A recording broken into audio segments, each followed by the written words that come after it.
Olá pessoal, tudo bem com vocês? Sejam bem-vindos mais uma vez ao Química a Mais. Eu sou o professor Marcos, junto com vocês novamente. E na aula de hoje vamos dar sequência ao nosso estudo sobre os compostos inorgânicos, dessa vez falando, explicitando todos os detalhes sobre as substâncias denominadas de bases. Então fica ligado, olho na tela, que a nossa aula já vai começar.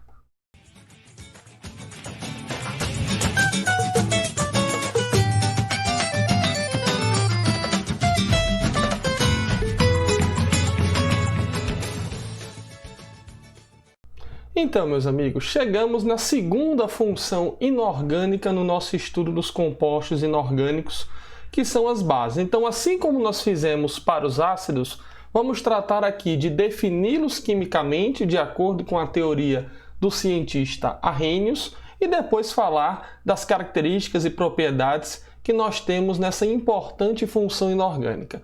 Então, observa aí, galera, a definição de bases experimentalmente, de acordo com a teoria de Arrhenius, segue isso daí, ó. São substâncias iônicas que sofrem dissociação, liberando os íons hidroxilas. Então, vamos por partes. Se ele está conceituando aqui que as bases são substâncias iônicas, uma coisa já nos lembra aqui. Substâncias iônicas são aquelas substâncias que pertencem, ou melhor, que apresentam pelo menos uma ligação iônica. Então, significa que eu vou ter um cátion e eu vou ter um ânion aqui na estrutura química de uma base. Sofrer dissociação significa o quê? Que ao ser jogado em água, ao ser jogado em meio aquoso, esse cátion e esse ânion, eles vão se separar. Então, o que significa o termo dissociação aqui? Significa o quê? Significa separação de íons. Ou seja, se o composto é iônico, significa que ele já apresenta íons lá no estado sólido, né? Lá no retículo cristalino que caracteriza um composto iônico. Ao jogá-lo em água, esses íons eles vão ser separados, eles vão ser solvatados e vão ficar agora em meio aquoso. E a principal característica, que é o que vai definir ou identificar essas substâncias como sendo chamadas de bases, é que um desses íons que eles vão liberar, que essas bases irão liberar, são chamados íons hidroxilas. O que é que são esses íons hidroxilas aqui, pessoal? São os íons OH-, ok? Ou seja, o ânion OH- é o que caracteriza uma substância como sendo a base. O que caracterizava lá as substâncias ácidas era o quê? Era a liberação, ou melhor, era a formação dos íons H+. No caso aqui, a parte química que vai tratar de identificar e que vai ser semelhante às substâncias básicas será o fato delas apresentarem o íon OH- na sua constituição, na sua composição química. Então, de uma maneira bem genérica, uma base ela vai ser formada disso daqui, ó. Vou chamar de COH, em que o C é o cátion e o grupo OH- é o ânion. Eles são sempre substâncias sólidas, afinal de contas são compostos iônicos.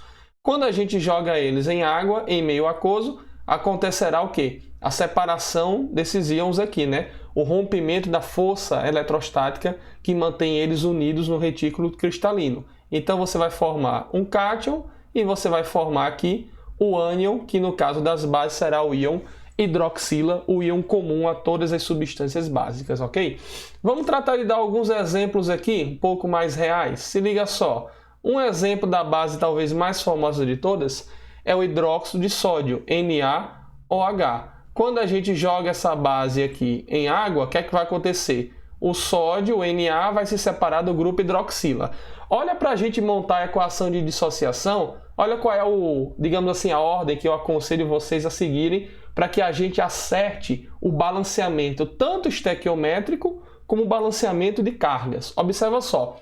Se ele termina aqui com OH-, eu já sei que o ânion vai ser os íons hidroxila. Então, eu vou colocar aqui, ó.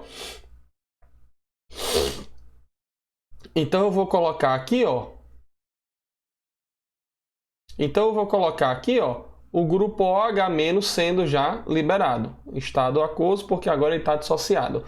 Se o grupo OH- é a parte negativa, quem que vai ser a parte positiva? O resto da estrutura. Quem que é o resto da estrutura? É o átomo de sódio. Eu sei que ele vai ter carga positiva, mas quantas cargas positivas ele vai apresentar?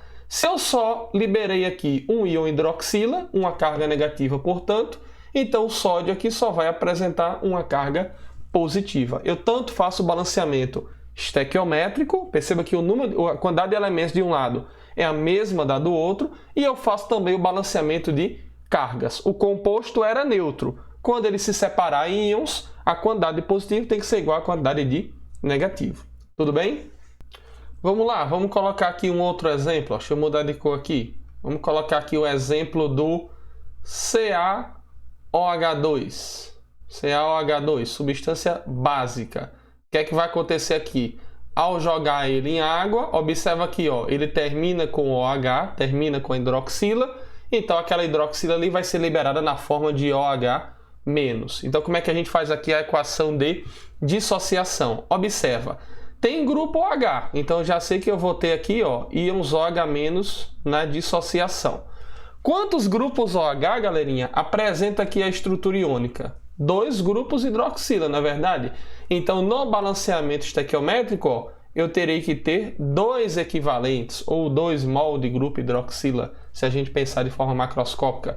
Então, se eu terei 2 grupos hidroxila, cada grupo hidroxila tem uma carga negativa. Então, 2 grupos hidroxilas dará um total de 2 cargas negativas. Então, significará dizer que o resto da estrutura química terá que ter um equivalente de saldo positivo em 2 unidades. Ou seja, quem é o resto da molécula aqui? É o átomo de cálcio, né? Eu sei que ele vai ser o cátion aqui da história, mas quantas cargas positivas ele vai ter? Ele vai ter 2 cargas positivas, também de maneira aquosa. Belezinha? Aqui, ó, antes o Na é aquoso e aqui o cálcio também é aquoso. Tá tudo dissolvido, tudo dissociado em água. Tudo bem, pessoal? Mais um aqui, ó. Vou mudar de cor de novo. Vamos colocar aqui o alumínio. AlOH3. Sólido também. Vamos lá. Dissocia em água. O que é que vai acontecer? Termina com um grupo OH. Já dá para perceber que vai existir uma facilidade na hora de identificar essas bases através da sua fórmula química, né? Assim como os ácidos lá, de acordo com a teoria de Arrhenius, liberam H+, eles começavam com hidrogênio. No caso aqui, as bases elas vão terminar com o grupo OH, terminar com hidroxila. Vamos lá, vamos fazer a dissociação aqui, ó. Se ele tem grupo OH, eu já sei que o ânion aqui vai ser o OH-, estado aquoso. Quantos grupos hidroxila tem essa base aqui? 3. Então, o equivalente aqui, ó, o coeficiente estequiométrico, será 3 para o grupo OH. Como o composto ele é neutro, então a quantidade de cargas negativas tem que ser igual às da positiva. Quem que é o resto da estrutura aqui que vai ser o nosso cátion? Vai ser o alumínio, né? Então, o alumínio será o positivo. Com quantas cargas? 3 cargas positivas. Então, eu tenho Al3+, e 3 grupos hidroxilas sendo liberados. Ou seja, todas essas compostos aqui que a gente colocou, o NaOH, o CaOH2 e agora o AlOH3, todas elas são compostos básicos porque apresentam entre si uma mesma característica, liberação de hidroxila em solução aquosa. Tudo bem? Bom, acabamos de ver então alguns exemplos que ratificam essa definição aí das bases, repito, segundo a definição de Arrhenius, que trata de bases como sendo compostos iônicos que se dissociam liberando íons hidroxila. Mas nós temos também, pessoal, no cotidiano, uma base que é muito importante, e essa base é a base chamada de amônia. Quando eu colocar aqui a fórmula molecular da amônia para vocês, ó, a gente vai ter uma certa estranheza. Olha a fórmula da amônia. NH3. O que há de estranho aí, professor? Eu não estou vendo o grupo hidroxila, o grupo OH na fórmula química da amônia. Como é que a amônia, então, é uma base? Ela não vai ter íons OH- para liberar, e não. E, de fato, não vai. Então, para explicar o fato dessa amônia aí apresentar uma característica básica, a teoria de Arrhenius, ela não dá conta dessa explicação. A gente tem que ir para uma outra teoria de ácido e base que a gente vai tratar em videoaulas futuras, daqui a pouquinho, mas que eu já vou dar uma adiantada aqui, ó, que é a teoria de Bronsted-Lowry. ok? A teoria de Bronsted-Lowry é uma teoria que vai tratar de ácido e base como sendo substâncias que doam ou recebem prótons, respectivamente. Para explicar aqui o fato dessa amônia ser considerada uma base, é relativamente simples. Observa só, experimentalmente, se a gente colocar um frasco, um recipiente com água, certo? Um recipiente com água, e dentro desse recipiente com água a gente inserir amônia, que naturalmente em condições ambientes ela é um gás. Depois de um certo tempo, nesse recipiente aqui, se a gente fizer uma análise laboratorial, uma análise química laboratorial, a gente vai perceber que após um certo tempo, aquela solução ali vai estar com algumas quantidades de íons hidroxila. Então significa o quê? Antes eu tinha apenas água e a solução e o incremento da substância amônia, ou seja, uma mistura entre água e amônia. Então alguma coisa aconteceu aí dessa mistura, provocou-se uma reação química que fez aparecer, fez surgir o íon hidroxila, o íon OH-. Então significa que essa amônia, para a gente explicar o procedimento que leva ela a ser uma substância básica, é diferente do passo de Arrhenius, porque o passo de Arrhenius compreende o quê? Bases como substâncias iônicas. Pela fórmula da amônia, que a gente observa aqui, ó, a amônia ela é uma substância que só tem ligações covalentes, ou seja, ela é uma substância molecular. Só tem a metal aqui, que é o nitrogênio, junto com o hidrogênio. Então eu não tenho ligações iônicas, eu só tenho ligações covalentes. Então essa amônia é uma das bases, existem os seus derivados também, mas a amônia ela é uma substância básica não iônica, como prevê a definição de Arrhenius, mas uma base chamada de base molecular. Por isso que a gente está dando aqui um ar de especial para ela. Vamos explicar por que essa amônia aí ela é uma base, por que ela vai fazer aparecer íons OH-. Eu vou explicar aqui de maneira estrutural e depois a gente representa isso de maneira formal numa equação química. Observa só. A estrutura da amônia ela é assim, pessoal. A estrutura molecular respeitando a sua geometria. Geometria piramidal, e no nitrogênio eu vou ter um par de elétrons aqui sobrando, que não precisou ser usado para fazer as ligações do nitrogênio. Quando a amônia interage com a água, que está assim, ó, geometria angular, pares de elétrons sobrando também, o que é que vai acontecer aqui? Vai acontecer um movimento que a gente chama de ionização. Lembra que a gente estudou ionização lá atrás, inclusive nos ácidos. Ionização é o processo em que ocorre o quê? A formação de íons, ou seja, os íons não existem nas estruturas isoladas e eles passarão a existir depois. É um processo de formação. Então o que vai acontecer aqui é relativamente muito simples. Olha só, a ligação entre O e H aqui é uma ligação polarizada. O hidrogênio é a parte positiva e o oxigênio é a parte negativa. É porque é uma ligação iônica? Não, diferença de eletronegatividade. Do lado direito a mesma coisa, oxigênio negativo e o hidrogênio positivo. Então o que vai acontecer aqui, pessoal, é que o par eletrônico sobrando aqui no nitrogênio, ele vai atrair o hidrogênio polarizado da molécula de água. Quando ele atrai o hidrogênio polarizado da água, o que é que acontece? Ele vai tirar, ele vai arrancar o hidrogênio da água.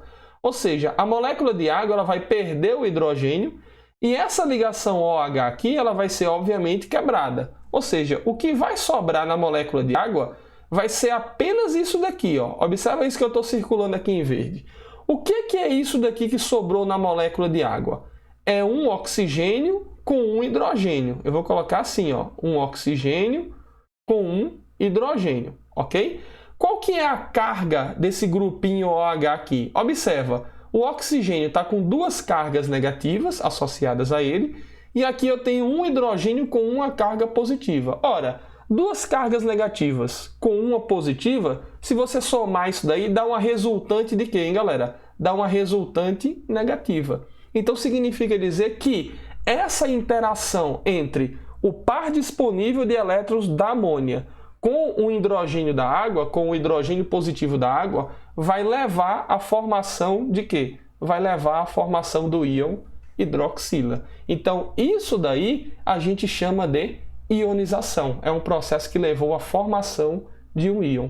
Por isso que a amônia é caracterizada como uma base molecular. porque ela é uma substância molecular, mas que na presença da água ela vai induzir a solução, ela vai induzir o solvente, vai induzir a água a formar os íons hidroxilas, caracterizando dessa maneira a solução como uma solução básica. Então, se a gente tiver que representar isso daqui numa equação química, a gente coloca como, ó, NH3 e água são os reagentes que nós vamos ter, né? E quem serão os produtos? Nos produtos eu vou ter, na hora que o NH3 arrancar o H+ da água, vai se transformar nisso daqui, ó, NH4+. Por que NH4+? Porque ele tinha NH3, está recebendo um quarto hidrogênio, que é o que veio da água, e esse hidrogênio vem junto com ele com a carga positiva. Então, por isso que fica NH4+. E o mais importante aqui vai ser o quê, hein, pessoal? O que é que sobrou aqui na água? Sobrou o grupo hidroxila, o grupo OH-. Então, se formou o grupo hidroxila, significa que essa solução aqui, repito, será uma solução básica.